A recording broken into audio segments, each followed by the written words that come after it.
welcome to Property 118 Meets. My name is Gabriella, and I'm pleased to say we are joined today by Janet Finch-Saunders, the Welsh Conservative Senedd member for Aberconwy. Thank you for taking the time to join me today, Janet, and welcome. How are you? Very well, thank you. I'm also the Shadow Minister for Housing in Wales. Perfect. Oh, perfect. And also the Shadow Minister for Housing. So that's really, really great to be able to talk to you today all about sort of what's going on in the private rented sector in Wales at the moment. Before we get talking all about that, though, I was just wondering if you could briefly tell our viewers how you actually got involved in politics. Reluctantly. I was a businesswoman, successful businesswoman, and I was pestered to stand at a local level for the town council. And I said no 5 times, but they didn't listen. And then my name went forward and I won the election, and then won about 4 after as well. But prior to the second election, they asked me to stand for the county council, which was a definite no.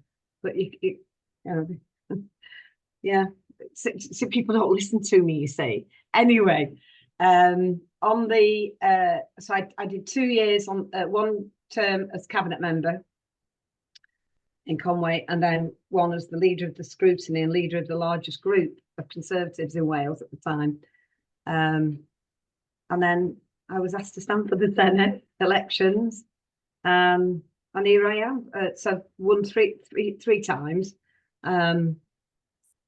increased the majority to a good size in Aberconwy. Yeah, and I love what I do. Oh, that's really great to hear that you really love what you do. And as you say, so here you are. And of course, you're here today to talk about Rent Smart Wales with us. I mean, Rent Smart Wales has been one of the biggest shake-ups in housing legislation in Wales for decades. I mean, it affects, every landlord and tenant in Wales. And I mean, in particular, the way landlords manage their properties as well. And in your opinion, I mean, how has Rent Smart Wales affected landlords and tenants? I mean, are you seeing more landlords leaving the sector now because of Rent Smart Wales? The Rent Smart Wales is the name of the agency the Welsh government have given to, run by, Cardiff Council, to manage, technically support landlords, but it's having a very, very negative effect. A lot of private landlords. It's the Renting Homes Wales Act, started in 2014, I believe, and it's been modernised and modernised. And the latest additions to the legislation in 2022, where all the contracts have had to be converted, has been an absolute nightmare. And now in Wales, to give a tenant 6 months' notice to quit, as opposed to used to be 2 months. Even with the 2 months, you'd to always wait until you got a court order, and even when it was 2 months, it could take up to 6 months before to get a tenant who was not paying the rent, or they were damaging your property out.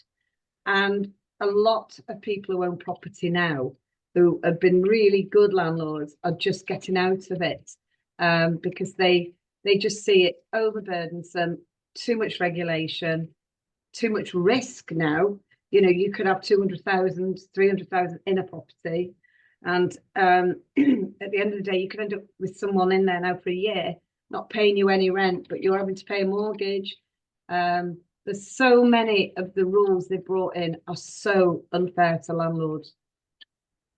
Yeah, no, exactly. As you were saying, sort of the no fault notice period has been extended from 2 to 6 months. And obviously, I mean, it is really complicated, but you've obviously got the tenancy agreements being replaced with occupation contracts as well, I think. And then, as you were just saying, we are seeing landlords leaving the sector because of this. And I mean, obviously, with that, we have the issue of supply and demand, and obviously families struggling to find actually somewhere to live. And I know you've previously spoken to Property 118 about this, but are you still seeing families becoming homeless still, like in 2024 in Wales? They're ending up in hotels.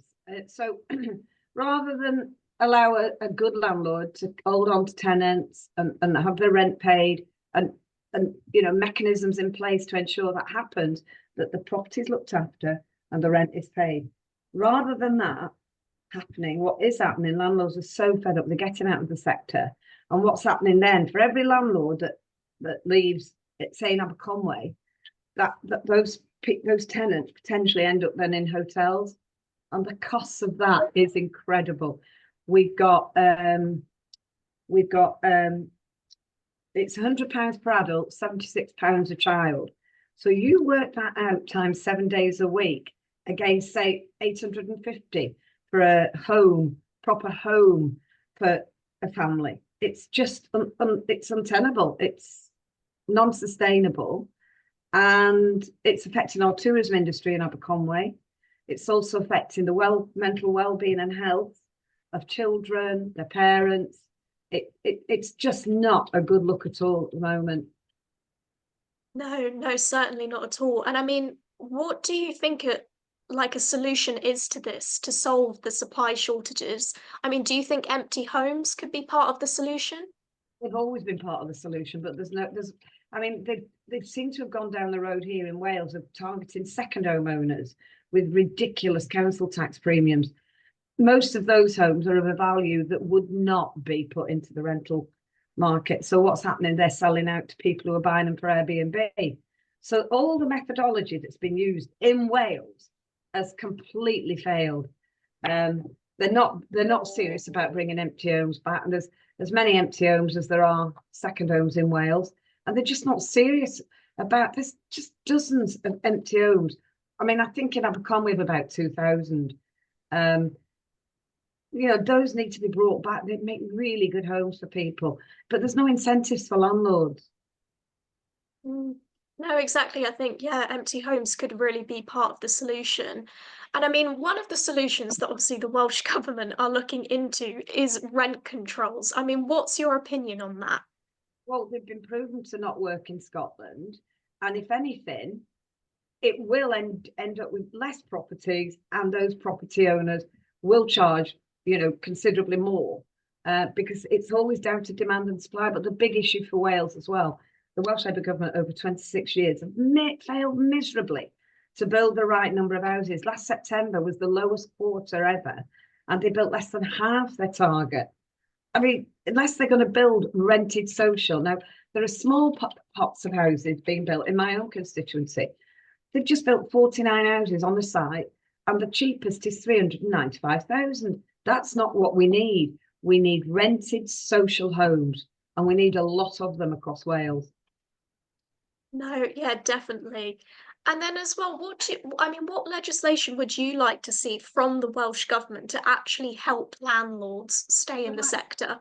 like them to review the Renting Homes Wales bill Hmm. and be prepared to acknowledge it's not working and to put measures into it. They keep updating it. We'll update it now with some measures, make it easier for landlords to continue renting their properties out.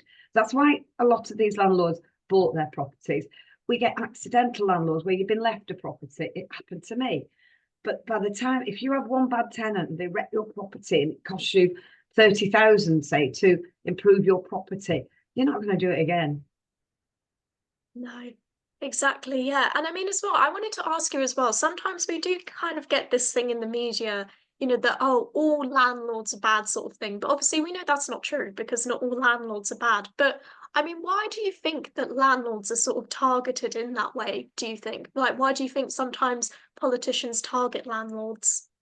The language and tone that I've heard used against private landlords in this chamber here in Cardiff Bay has been shocking at times.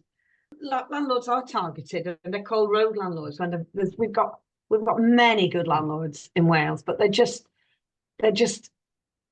deflated, demoralised, and they realise it's just not worth being a private landlord anymore. So we need the Rent Smart Wales bill to the Renting Homes Wales Act reviewing and making that it is more feasible for landlords to stay doing what they do. That there have been road landlords. I know of a few, but they're very they've been. I was cabinet member where we served an ASBO on it, and they had to get a new manager in and everything, and that portfolio was shrunk and shrunk and shrunk, gone. But we've still got a good number of private landlords in the system, and they do need listening to by the Welsh government. The Welsh government should set up a forum so that the minister has a direct link to these private landlords and they feel supported. Now, you've got a you know, sort of landlord organisations, which are very good. They're excellent for keeping landlords updated. But there's very little that gets, you know, there's very little representation made to landlords themselves via the minister. The message from the minister is always, as if you're a tenant, we will look after you. That same strong message should be to the landlord as well. I think so, definitely, yeah. And I think, you know, tenants need good landlords, and of course, landlords Yeah, need good tenants as well, right? yeah. Yeah, exactly. So I think, I mean, sort of my final question, and I know it's a really big question, but I mean, what do you think of the future of the private rented sector in Wales? Well, it's going to carry on shrinking unless some more incentives for you to go out and either borrow money to buy a property to rent, buy to let, or if you've got an existing property, you need incentives to be able to want to rent that property out and not feel that your property is at risk, that you could be at risk of losing a year's rent, and yet you're providing the, you know, that your asset for someone to be in there. That's that. I don't know many people or business people who would run the risk that private landlords run the risk now of doing. Yeah, no, I definitely agree. So let's hope a positive step in the positive direction and that landlords do stay in the sector in Wales because they're just so, so vital. So thank you for joining me today, Janet. I really appreciate it. All right. Thank you.